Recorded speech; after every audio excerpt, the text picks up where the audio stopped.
Making her grand return to Léim Thart with so much more new music, so much news. So delighted to welcome back. Hello, Bandon Beyoncé. It's Lyra. Hello there. Love that intro. Loving it. Glad that you love it. Well, I'm delighted to be talking to you because last time we were on, we had a bit of a chat, but now we've so much more new music, so much to talk about, and you're having a mad arse week. It is so much fun. I'm literally like loving it. Everyone's like, "Are you wrecked?" I'm like, "No, I'm really enjoying this week. It's fantastic. It's album week."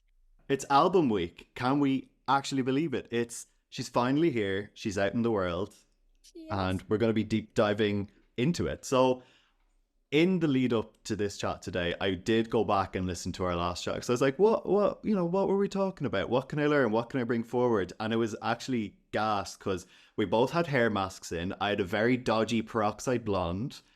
And we talked about Lose My Mind, the Shane Codd remix specifically. And then I learned that you got to hear Rain on Me by Lady Gaga and Ariana early. And I was infinitely jealous. And you have no idea how much I bragged about that to people afterwards. I love that. I started telling people then I'm only 3 degrees of separation from Gaga if it goes to you, then to Blood Pop, then to the woman herself. I mean, that's it. We're all cousins now, basically. That's it. We're related. Yeah, basically. Yeah. And we also learned that you're not so fond of Tenora. And so my first question is, have you been allowed back into Cork since then? Yeah, I think they've just bypassed it and just been like, "Look, we'll give her a free pass this time, but if you do it again, you're out." Shame. Grand. Glad to hear that things are going well. And speaking of things going well, we finally have Lyra, the album. It's right here. We have it. You can hold it. You can listen to it. You can hear it live. You can hear it on the radio. What's that like? It is the scariest thing ever, but it's amazing. Like, I don't think the penny has dropped at all that she's out and about in the world because I don't know. It's just because I've been waiting for it to happen for so long. I suppose I'm like, is it really there? So maybe in the next couple of days it will sink in she's out. But I'm very proud. I'm proud that I stuck true to myself and I got the album there, how I wanted it to sound, how I wanted it to look. And yeah, I'm just hope people are enjoying it. Definitely. Loads of people are enjoying it. And it's just you've been working on it for so long. There are so many songs on it. There are the fan favorites like Falling. There's The Edge of 17. There's loads of new songs. We've got singles like Lovers and Drink Me Up and Queen. And then that was 5. So we have 9 more. I'm actually reading it because, I actually have it right here. I don't have to be like, oh, look at Spotify. What's the track list? I was like, no, she's in my hand. Here she is. I love all the songs, by the way. I think Queen is one of my faves. I'm not going to lie. She's just so sassy and she's just so me. And it was just a great turning point in my life personally. So when I sing it, I just feel great. How are the Gucci bags and the Prada bags and the Fendi bags doing this week? So I do have a confession about that, right? I don't have any. I do not have one designer bag at all. Like most of mine are from the beach in Spain. So I have a Y8L. Yeah, I have one of those. So I don't, but I was like, I don't know if I could fit in like your Bershkas, your Pennies, and your Zara. I just don't know how international that would go in the charts. So I was like, I better spice her up a bit. So there you go. News to you. You definitely did spice it up. And you performed that one on the Late Late on release day. So on top of how mad the whole week has been, you had a mad release day, I guess. You had that, you had the Late Late, and then you were signing the next day. I know, maybe that's why it hasn't like hit me that it's out because I've been like so on the go and then going to the Late Late to perform Queen and then they're like, and our album's out now. And I think I was just sitting there just like having an outer body experience. I think I was like, what is going on today?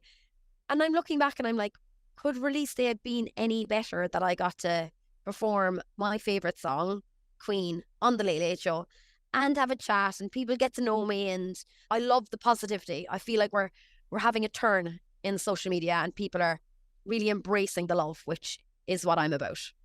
Definitely. And how do I put this? How much of yourself have you seen this week? Because I was at home in Dublin over the weekend and I could not fucking escape you. You were on every second bus I saw. You were on the Was it on? screens on Henry Street and then on the front of Golden Discs. All of it. Mortified. I know, yeah, I'm everywhere. I'm like, oh yeah.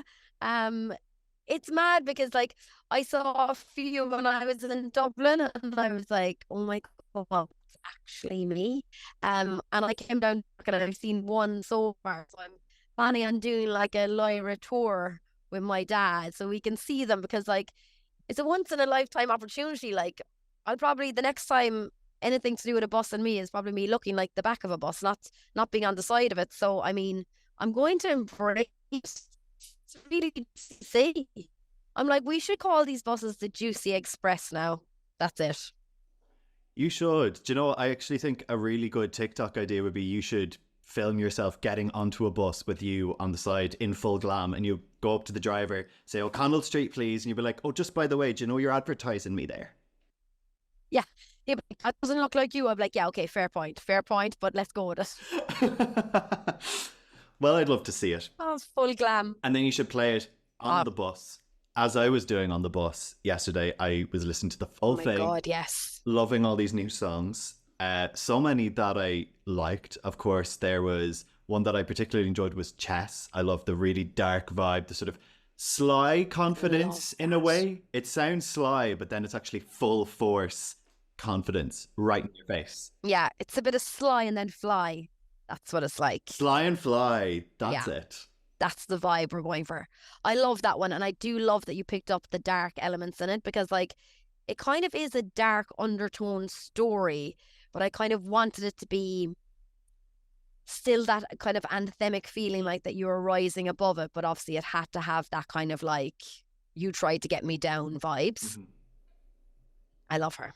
She's absolutely great. And there are so many great collaborators on this album because, once again, to flash that I have it in my hand, the great thing about it is I can read up all the little details about everything. Oh, yeah, you can. And I was picking up all the names that I could see. There was the likes of Burns, who I mentioned earlier, playing you Rain on Me. There was the Nocturnes, who've worked with Maisie Peters and Sam Ryder, and they had a huge hit around the time that you were last on Léim Thart with House on Fire by Mimi Webb. Yeah. And then, of course, Daniel Pretty, who's done Shania Twain, Bastille, but to be honest, the pinnacle to me is Lipstick by Jedward. Like, yeah, I did some looking up to see what other songs he'd written, and I was like, where is the Jedward here?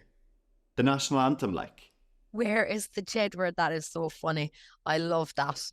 I mean, the research is next level, I must say. That is juicy.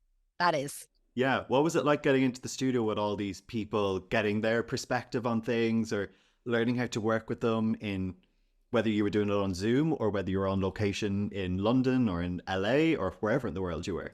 Well, it was great because like me and Dan actually have a great relationship going. Like, you know, I'll send him ideas or like he'll send me some track things. And Chess was something that I sat down at home with my iPad and I like wrote majority of the song at home and went into Dan and I was like, I feel like you're going to nail the production in this.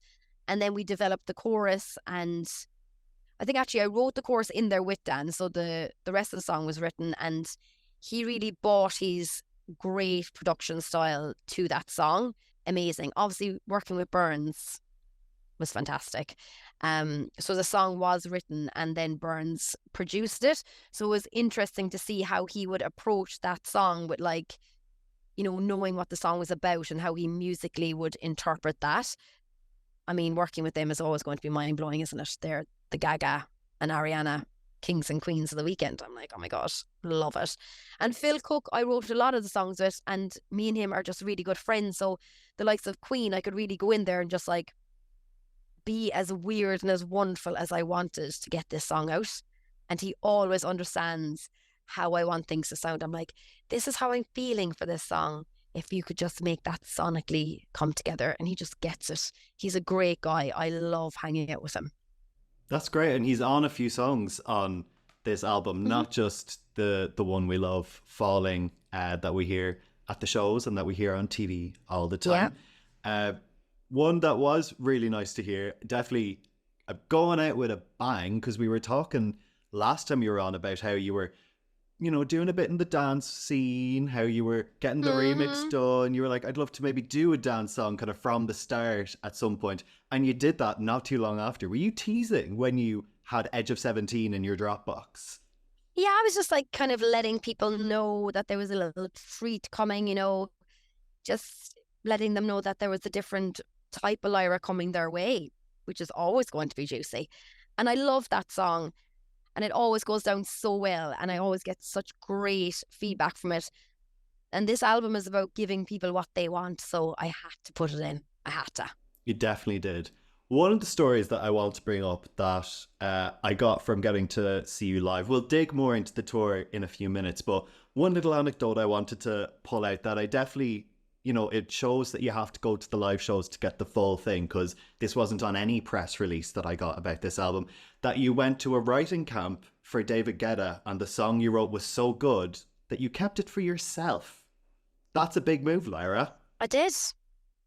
The big, bold, brazen move, but sure, you know me, go bold or go home as well. So I did. I went to David Guetta writing camp. It's very surreal. And I wrote that song Naked with Corey Sanders and Jamie Hodge. And I just loved it. It was really good fun. Every time I was at home, I'd be dancing around the kitchen singing along to it. Then Edge 17 came out and it's such a great response. I was like, I'm going to bring her back. I'm going to bring Naked back and I'm going to put her on the album. And when I do it live, it goes down so well. I had a whale of a time on stage. So it was one that had to be there.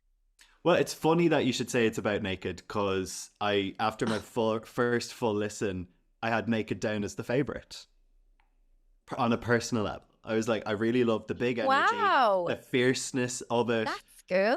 And I don't know, maybe I subliminally remembered hearing it a few months ago at a show. Who knows? But I was like, this is the one. This is the one I've been listening to for the past couple days since it came out. And I was wondering, I was like, this is quite a dancey tune. Is this the one with the David Guetta story? Yeah, that's her. You nailed it. It is. She's so much fun. She really is. I mean, like, I couldn't go into a David Guetta camp and continue writing about my ex, so it had to be something different. So we universally all get naked at some point in our lives. We're born naked. So I was like, there we go. That's the concept. Hey, we've all been naked from the very beginning. Start doesn't mean to go on. Yeah, I love the high energy of it, but this album, having a body of work with more songs, has allowed you to sort of do more stripped back songs in a sense, not just the sound wise, but kind of the tone that you're setting. And you opened up a bit more when you had the chance to do so and sort of give us a body of work. Whereas if you have a chance to give one song, you might just be like, no, I want to give them the banger and I want them to dance around the kitchen to it. Whereas now that they're taking the time to really listen to loads more, we're going to be a little bit sad together, like some of the songs towards the later end of the album. Yeah, and you know what as well, I wanted it to be an album that was a journey for the listener, and like a journey that kind of explained a lot about what I've been through, um, and let them in a bit more, because like, as we're saying with singles, who do just want to get that one out that people want to play and play and play and repeat, and the radio want to play it, and you kind of do cater for that. So like, the album was my moment to really let people in and just let them know a little bit more about me. So that's why the ballads are in there. I mean, ballads do terrify me because Adele and Luis Capaldi have pretty much knocked them out of the park. So doing ballads is a bit daunting. But I was at a point that I wanted to write them. It took me a long time to write. I think it was 6 months after the breakup was the first time that I could actually write about it in ballad style, because obviously once you go into that style, it is a lot more heartbreaking. It is a lot more emotional. But I'm glad I did kind of like dig deep on those ones and I suppose show how hurt I was. Yeah, and it's always just great to get that sort of honesty out of someone. Yeah. Well, you know me by now. I literally wear my heart on my sleeve and I'm like, so this is it. This is what it's about. This is what I went through. I'm just very much that type of person. It's kind of important for me for my songwriting, because I feel like if I can't go that deep with myself, then I won't really get the best version of the song out of me. I really won't. So here we are. You're dead right. And speaking of being honest and wearing your heart on your sleeve, It's time to talk about the tour, because it had only been about a year-ish since your last tour. And in the meantime, you had played main stage at Electric Picnic. Excuse me. Yeah. Freaking pyro and confetti going off. I know. I was like dead on arrival when I got told that I was doing main stage. I was like, no, surely. It was the juiciest thing ever. It was so juicy. The stage was so big. It's so much time, like space for bad dancing. It was amazing. The sun beating down on top of me. Like I was wearing a silver outfit. I was like a Christmas turkey. I was baked inside, but it was fantastic. I loved it. And it's kind of an area where a lot of people would sit around and like they'd be waiting for artists and they'd just like stumble across you. So it's really nice to meet new that would now turn into fans. It's a great experience. Definitely. And I was delighted to get to catch your Galway show a few months ago. That was so much fun. We learned so much about you. Yeah, great leap day. Oh yeah, you did. I laugh when I think back about the tour because like I'm partial to say anything on stage and sometimes I'm like, why did I say that? Why did I do that? What happened to me? But that's why I always have a little giggle when I talk about tour because I'm like, oh God, people really did get to see the true Lyra there, which is lovely. That's where we got all the honesty, including you rejecting David Guetta, of all people. That's such a boss-ass move. Oh, that makes me laugh.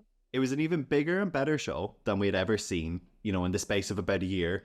More production, more outfits, and most importantly, more use of the word juicy as we learned all the stories and all the songs. I was mad, like. I know, yeah. I love performing live. It's probably one of my favorite things to do as an artist because you do get to see people and like you get to interact with them and you get to thank them for their support. And then you get to put on a show. And like one thing with me is I'll always try and better my last show. Like I'm very much about giving back to the audience. Remember, I know people work really hard to make their money and for them to spend it on tickets for me, I'm making sure that they are getting their money's worth. So, you know, the next time we go on the road, again, we'll go up a step. It's always going to be evolving, just like the music.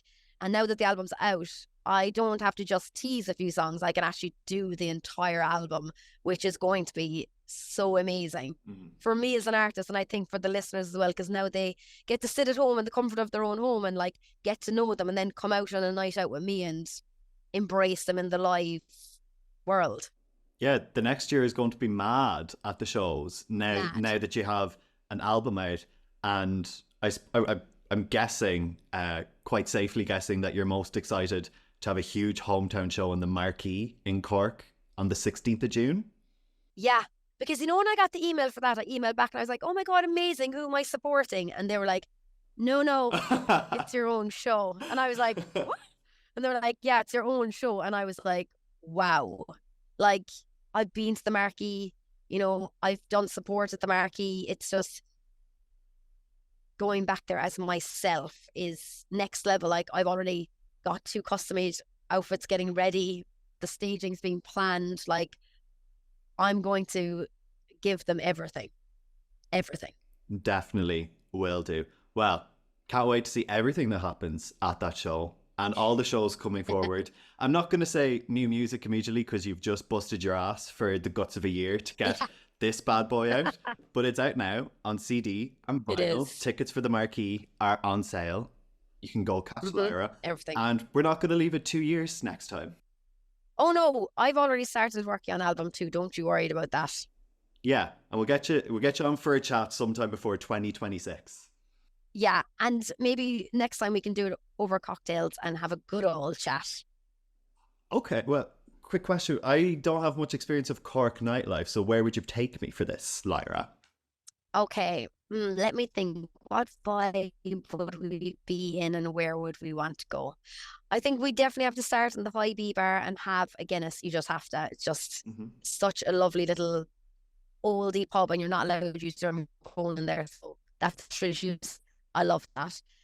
And then I think we'd go on to, I always call it the Chemist. It has changed name since it was the Chemist, but I call it the Chemist. It was called Arthur Means now. And upstairs they have a small little room that does cocktails and the cocktails are strong. So that's where we would go for the remainder of the night because we won't be able to leave there our legs will be like jelly. Well, that's amazing. Can't wait for the night out, and might write a new song about the next episode.